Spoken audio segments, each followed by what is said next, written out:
thinking about it, downsizing.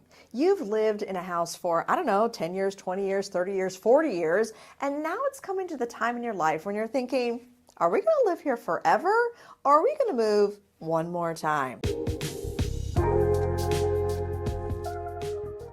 I've heard this a lot from a lot of my clients currently. My name is Liz. I sell real estate in Richmond and Charlottesville, Virginia, and I want to help you walk down the path of what downsizing looks like for people just like you.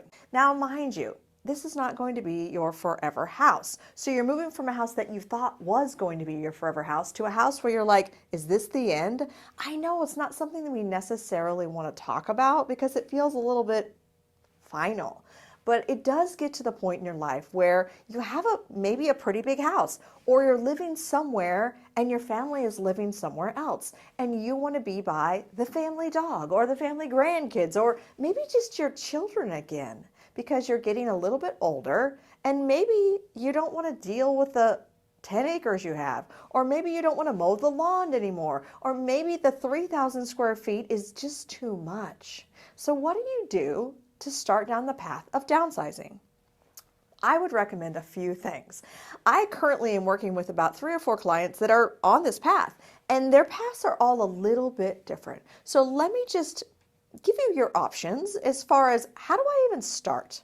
Well, I would recommend, number one, if you're thinking about selling the house you're currently in, that you've been in for a few years, maybe 10, 20, 30, 40 years, I would recommend just having me come over and walk through the house with you, because your brain is going to get overwhelmed with the stuff that's in your house.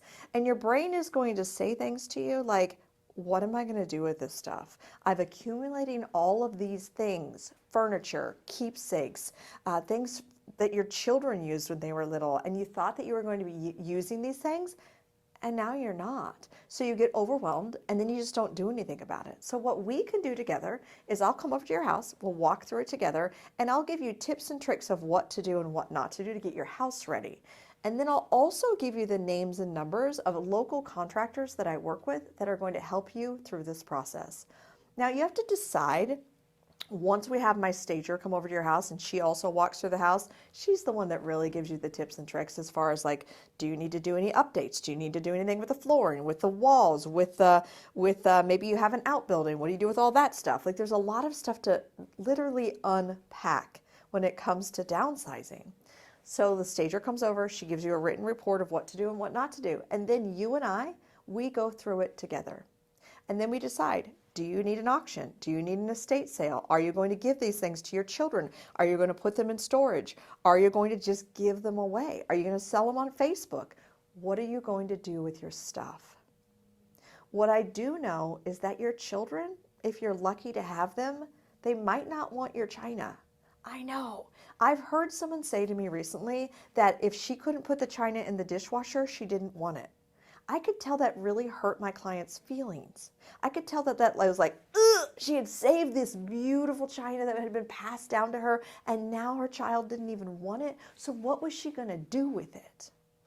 Well, that's a good question. Are you going to keep some things for yourself? Because you're not dead yet. You're still living. You're still going to have Christmases and Thanksgivings and Easters and holidays and all the things. So are you going to keep some of those things and give some away? Are you going to sell it? You really have to start walking down this path. That's why my timeline is not your timeline. I want to give you the tools, the tips, and the tricks to help you down this process, but I'm never going to rush you. So first of all, we have to deal with the house you're currently in. Also, if you're coming to my area from a different area, say for instance, it's a different state and you're going to sell that house and you have not selected a real estate agent there yet, I would ask that you ask me for a referral. This is why. I know agents all over the country, and I'd rather this transition be a smooth one. So if I can give you a recommendation or 2 or 3 for you to interview, for you to talk to, so you can find a good fit where you are, it can make the transition from where you are to here easier. So that's my A. I like to recommend that to you. And then B, I want you to come visit wherever you're going to move to. For instance, say you're moving to Richmond and your children live here, and you need to decide, do you want to live close to your children? Do you want to have a meshed life like that where where you can easily pick up the kids from school? Do you want to pick them up from church? Like, where are you going to live? Do you want that? Or are you okay living possibly a little further away so you don't necessarily live on top of them. I know that in theory you're going to want to live close, but is that reality? Come visit, see what your own life is going to be like when you make that move. And maybe you're just moving from across town so you can be closer, so you can babysit, so you can pick people up from school, so you can dog sit. But I also recommend, what is your life going to look like once you get here? So we've talked a lot about, the house you're currently in, getting it on the market, getting it ready. But what happens when you're going to downsize to a house that may be smaller in a completely different area? Now, if you're moving to Richmond, I want you to know that there's lots of options. There's 55 plus communities, which are maintenance free. You can look on the screen right here and you can see the options here. There's lots of them here. And this type of living will probably be very different from what you're currently living, meaning you're taking care of the yard, you're doing you're mowing, you're trimming, you're taking care of all the maintenance in your house. And if you move to one of these 55 plus, lots of them are going to take care of, the outside maintenance of the house. If it's a townhome or a condo, maybe they take care of, all of the roof and stuff like that. So I just want you to think, how much maintenance do I want when I make this move? Now they also have low maintenance options as well. So you, again, decide on how much maintenance you want. And then when it comes to moving from, say, a 3,000 square foot house to a 1,600 square foot house, do you know what a 1,600 square foot house looks like? Do you know what 3 bedrooms looks like compared to 4 bedroom? Do you know if it's going to fit your current furniture? Are you going to need completely different furniture in a house that's a lot smaller than the house you're currently living in? I know that you're like, no worries, I'll just take the stuff I have, put it in a smaller house and get rid of some of the stuff. I wish it was that easy. I really wish it was that easy. But know that when you're taking everything out of your current house, you're going to have more than you think you have.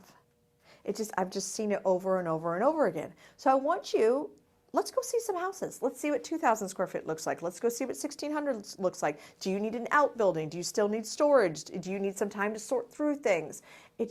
Like I said, this is a journey. Also, lots of people who are downsizing, they want the primary bedroom to be on the main floor. Is that a must for you? Because if it is, yes, they're building lots of new homes with a primary bedroom on the main floor, so you don't have to do stairs, but do you want other bedrooms on the second floor? Do you want an all one floor living? These are questions, again, I want you to start to think of. You have all the options in the world in the area which I sell real estate, which is Richmond and Charlottesville. But I also know if you're moving somewhere outside of here, there will be lots and lots of options. You just have to figure out what works for you. I don't want you to be frightened by this process. I know you may feel like you have to do this whole thing on your own because maybe you don't have any family where you are. Maybe when you move to the new place, you want to have family. Maybe you're moving to someplace warmer, away from your family. And when you get there, you're like, who will help me? I want you to know that good real estate agents have all kinds of connections. They have all kinds of people who are going to help you unload, load, pack, sort, sell, all the stuff that you currently have that's making you anxious about making this move. I want you to be where you want to be in this world, whether it's with your family, whether it's someplace warmer, whether it's someplace that takes less of your energy to take care of it. I want you to know that downsizing is an option, and I'm here to help you do it. If you have questions, leave them in the comments below. I want to give you tips and tricks as you walk down this road.